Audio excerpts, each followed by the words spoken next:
My Hero Academia is an anime notorious for its cringe fanbase. Because I love you! Then stop loving me! I can't! I've met corgis more intimidating than you. Yeah, that's not a good look. I think most people sort of phased the show out around the 4th or 5th seasons, and that's fair enough, so did I. I think this happened for two reasons. The plot got a little boring during that time, and if you told any normal human being that you were a fan of the show, you'd immediately become a weirdo. All this considered, I actually sat down and watched the final season episodes that are currently out right now, and it surprised me. This all started with one clip circulating my Instagram reels and TikTok feeds, the Bakugo awakening scene. The animation and content of the scene actually sparked my interest in what the fuck was going on in the anime, and boy was I impressed. Also, the GOAT, Moist Critical, made a video hyping up the season, so here we are. Now, I'm gonna drop some light spoilers in here to illustrate exactly why the show deserves another watch. Now, if you're like me, you probably didn't watch the 7th season of the show, and in preparation for the season, do you know what I watched? Not the 7th season of the show. So, to kind of set the stage here, All Might has this super techie armor suit that allows him to moderately keep up with All For One, who has stolen a new quirk that de-ages him whenever he takes substantial damage that may otherwise kill him. So his face no longer looks like a ball sack. Anyways, we're here in the final battle, where basically every villain has been taken care of besides Shigaraki and All For One. Deku, of course, is holding off Shigaraki. Oh, and Bakugo isn't looking so good due to Shigaraki previously. Okay, so now you're basically up to speed with where the previous season leaves off. I dropped the show around where there was a music festival and Gentle Criminal and all that, so to come back to this crazy different vibe was refreshing. My Hero never had an issue with the animation in my opinion, but the studio really stepped it up for this final season. The Bakugo scene I mentioned earlier is probably in the top 3 of the most well animated scenes in the entire show. The fights are very interesting and have a lot of weight. Now I'm gonna drop a slight spoiler here. All Might doesn't win. I don't think that'd be much of a surprise considering it would be a pretty lame end to All For One if he was beaten by basically Iron Man. As Deku is unable to let go of Shigaraki, Deku is put in a rough situation where he must choose between saving his mentor, the one who gave him the power necessary to fight in the first place, or holding back Shigaraki from destroying everything around him, killing many. Deku reaches out his arm, hopeless as he watches his mentor receive the Oliver treatment from Invincible. But then, a cool ass scene amped up by the stakes of All Might dying is amazing. Now after saving All Might, the super cool scene that was all over my For You page ensues. It's really cool to see Bakugo's awakened quirk in action. Now back over to Deku. In his fight with Shigaraki, he loses his spider sense quirk because Shigaraki lightly grazes him and stole the quirk. While it may seem insignificant, if you really think about it, fighting a guy with a bunch of quirks and nasty growths that can be shot towards you simultaneously without danger sense is a hefty task. Anyways, with Shigaraki's regeneration quirk, Deku isn't making much progress. So the previous One For All users come up with a plan. Basically, the plan is that Deku would shoot each of their quirks as fast as he could into Shigaraki, breaking them and leaving him vulnerable, effectively losing each quirk in the process. I'm gonna pose you a question. You're bullied in your early years for being quirkless. You get a strong quirk, but now you're asked to give it up again and go right back to being quirkless? That's honestly a really tough decision to make. But Deku, being the perfect image of a hero, doesn't even waver a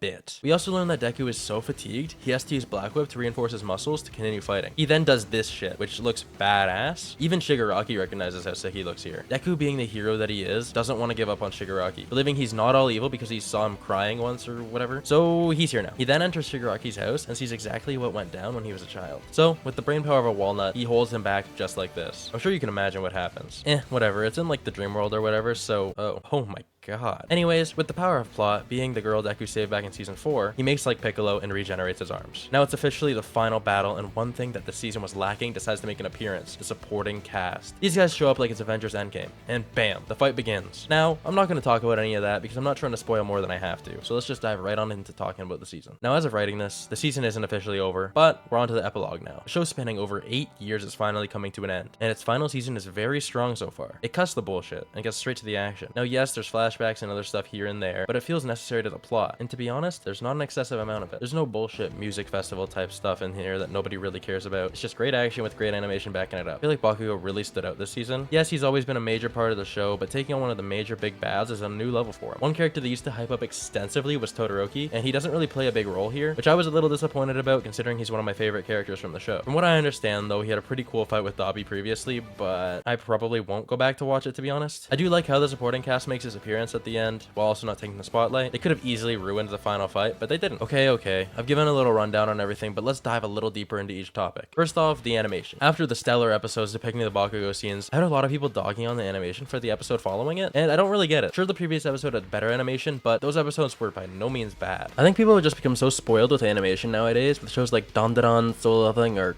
Gachiakuda, hold on. Gachiakuta. That still doesn't sound right. All coming out somewhat recently, that when a slight dip in animation follows the absolute best animation a show has had so far, they complain about it. Like, brother, One Punch Man Season 3 is airing right now. Don't be acting so spoiled. Anyhow, the animation is very strong throughout the whole season, and each still frame is drawn so very well. There were frames from the manga I'm sure people were really hoping would look good, and I think they performed quite well. You can kind of tell sometimes, because like Shigaraki be posing up like this, it's like that's definitely just a manga frame, right? There's no shot. Moving on, the characters really drove the season. Bakugo locking the fuck in was a great highlight, and Deku being the main character was really dope to watch as well. It didn't feel like one of those shows where the plot advances and just takes the characters along for the ride. The characters really developed the plot, and the things they did actually mattered. Like, if that Avengers Endgame moment didn't happen towards the end, Deku would have been cooked. Like, what's this guy gonna do when he looks like this, bro? While Deku and Bakugo were definitely the highlights and focus of the season, the supporting cast had a bit of time to shine as well, assisting Deku. Now let's talk plot. I mentioned this briefly before, but the season cuts 99% of the bullshit. Just action upon action, nothing holding it back. I'm by no means saying that there shouldn't be anything other than action in a show, but like, a lot of the My Hero Academia stuff was really just stupid in my opinion, so I was glad that they cut a lot of that out. Like I previously mentioned, flashbacks and stuff do still occur, but they're not excessive, and when they do occur, they actually further the plot. I feel like a lot of the seasons of the show have had an issue where they kind of have something cool occur, and then the rest of the season is just filler. Like for example, season 4 has one of my favorite arcs in the whole show featuring Overhaul. This is a very strong part of the season, cool fights, cool characters, just an overall cool arc. Then it's followed by the music festival and gentle criminal bullshit. That just sucked. But this season just had a really strong final battle, followed by some epilogue to wrap up the show. Now I do know how the manga ends, and it's not exactly great. The bonus chapter they released a little while back makes it a bit better at least, so there's that I guess. But the season is just a strong way to end the show. Now, I think this show is definitely worth giving another chance. If you're like me and don't feel like watching everything leading up to the season, the basic summary I gave earlier will probably be enough to enjoy it. There's also many YouTube videos on the platform recapping the show, so that would also be a good idea. Though I'm sure you would enjoy it more if you did watch the seasons leading up to it, but you know, you do you. I made my case clear. It's definitely worth the watch. It steps up and fixes a lot of things that made people stop enjoying the show, including myself. It's no bullshit, just entertainment. Well, I hope you enjoyed this video, and goodbye.